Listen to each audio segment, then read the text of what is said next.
This is Optimal Living Daily Relationships, episode 120, Overcoming Trust Issues, Part 2, by Steve Pavlina of stevepavlina.com. Hello, and welcome to Optimal Living Daily Relationships. I'm Joss Marie, your very own personal narrator who reads to you from some of the best relationship blogs in the world every weekday free of charge. I cover parenting, breakups, family, you name it, as long as it falls within the genre of relationships. Today, I have the second part of a two-part mini-series by Steve Pavlina. It's all about overcoming trust issues. For those of you who are new here, you'll probably want to check out yesterday's episode first to hear part 1 of this post, if you haven't already. And you know what? In honor of it being Friday, I'm going to go ahead and keep this intro nice and short for you today. So let's get right down to it and continue optimizing your life. Overcoming Trust Issues, Part 2, by Steve Pavlina of stevepavlina.com. Reframing Pain. Once I decided it was better to trust life, I surrendered in advance to whatever life sent my way. I held this trust mainly on a spiritual level. All of our physical experiences here are temporary. Eventually, I'm going to lose everything in the physical realm. So my purpose in trusting life cannot be to trust that I'll be able to acquire material wealth, or great friends, or amazing business partners and keep all of them forever. In fact, I can trust that all of those things will eventually be lost. So I surrendered to the inevitability of loss. To trust life at a spiritual level means trusting that there's a greater purpose to my existence, even if I don't understand what it is. I trust that life is helping me to learn, grow, and have meaningful experiences. I trust that life is absolutely positively on my side. I believe that life will never, ever betray me. This level of trust transforms everything else. I may get screwed over in business again. I may lose money. I may be physically hurt or get sick. I don't feel I can control all of those factors. But with the level of trust I have now, I don't need to control them. I trust that even when seemingly difficult challenges come into my life, there's a reason they're showing up. Life is teaching me more lessons. It's teaching me how to be in the flow, to learn, to grow, and to love. It's teaching me to be less attached to outcomes and more present in the moment. It's helping me to stay on the path with a heart. I love that it's doing this for me, and I trust that it will continue. I feel very aligned with the flow of life. I feel that the whole universe has my back. I feel that I live in a loving and supportive world, but I also feel that life is going to keep challenging me. It will push my buttons. It will expose my deepest vulnerabilities. It won't let me settle or coast for too long. It will keep jostling me to help me grow. The more I surrender to this flow, the more life seems to reward me. It showers me with loving connections, beautiful experiences, and cherished memories. But it also brings me plenty of powerful lessons. You see, my early business setbacks didn't really have to do with trusting the wrong people. They had to do with failing to fully trust in life. I chased money and success instead of following my path with a heart. I relied on the creative advice of others instead of trusting my own creativity. I could say that I attracted the wrong business partners, but I actually attracted the very best partners to teach me the very difficult lessons I needed to learn. The pain of those lessons largely stem from my own stubborn resistance to them. The trust issues were mine from the get-go. Life simply reflected them back to me. You only have one relationship.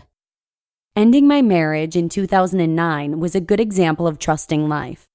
I felt myself being nudged in a more expansive direction relationship-wise, but I initially resisted it for years. I didn't want to leave the comfort zone of my marriage. It was cozy and safe and warm in that relationship. My wife and I were best friends, but staying married wasn't my path with a heart. It was the path with a heart at one time, but the path took a turn. The marriage had served its purpose. There were more lessons to be learned. I could align with them, or I could stubbornly resist them. I tried stubborn resistance at first. It didn't work.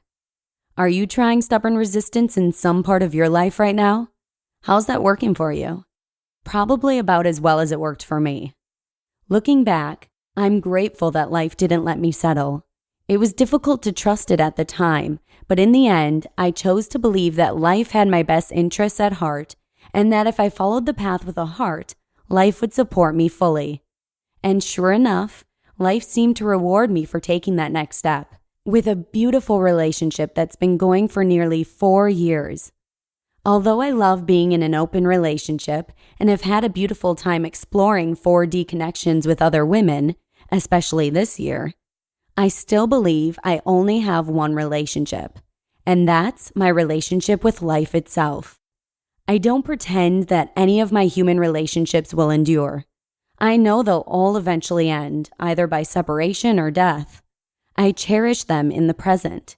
I surrender to their temporary nature. I trust that life is set up this way for a greater purpose. I feel very aligned with that purpose, even when it's sometimes difficult and painful to accept. I not only forgive the people that I feel have hurt me in the past, I deeply appreciate them. They taught me valuable lessons. I learned to put my relationships ahead of money and success. I learned how to tune into my intuition. I learned to act on inspiration. I know there are many more lessons ahead of me. I catch glimpses of some of them, and they don't look easy. Part of me would love to stay in my current comfort zone and not progress, but I trust that life will not let me do that.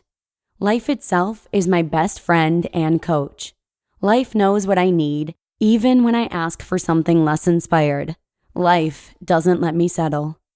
One reason I don't feel jealousy in my open relationship explorations is because I only have one relationship. That's my relationship with life. I have one relationship, and it's a committed one, much more committed than a human marriage. I cannot betray life, and I don't believe that life can betray me. My individual relationships with people represent different aspects of my one relationship with life. Each person expresses different aspects of life itself, and so my human relationships reflect my relationships with the aspects of life that they represent to me. Choosing to trust. To overcome trust issues with people, delve into your relationship with life itself. Do you trust life? Do you feel this is a safe place? Do you believe you're here for a reason? Do you feel that life is guiding you through a series of challenges to help you grow? Do you feel that life rewards you for trusting it? Or do you distrust life? Do you cling to your comfort zone, throw up your shields, and decline the challenges that are right in front of you? Trusting life is a choice, and it's a creative one at that. Your choice creates your reality.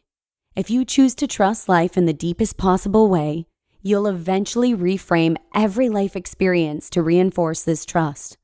Your most painful setbacks will become growth lessons. Finding your path with a heart will become mandatory, not optional. Your decision to trust life will create the corresponding reality. Speaking from experience, I can tell you that this is a delightful reality to experience. You just listened to part 2 of the post titled, Overcoming Trust Issues by Steve Pavlina of stevepavlina.com. Amazing food for thought. I always love hearing Steve's perspective, and I hope you feel the same. I'm actually currently working on my relationship with myself by taking up a new hobby that I've always wanted to try. I have my first guitar lesson this week. I actually played the trumpet from grade school through high school, so I'd like to say I'm musically inclined, but it's been a while.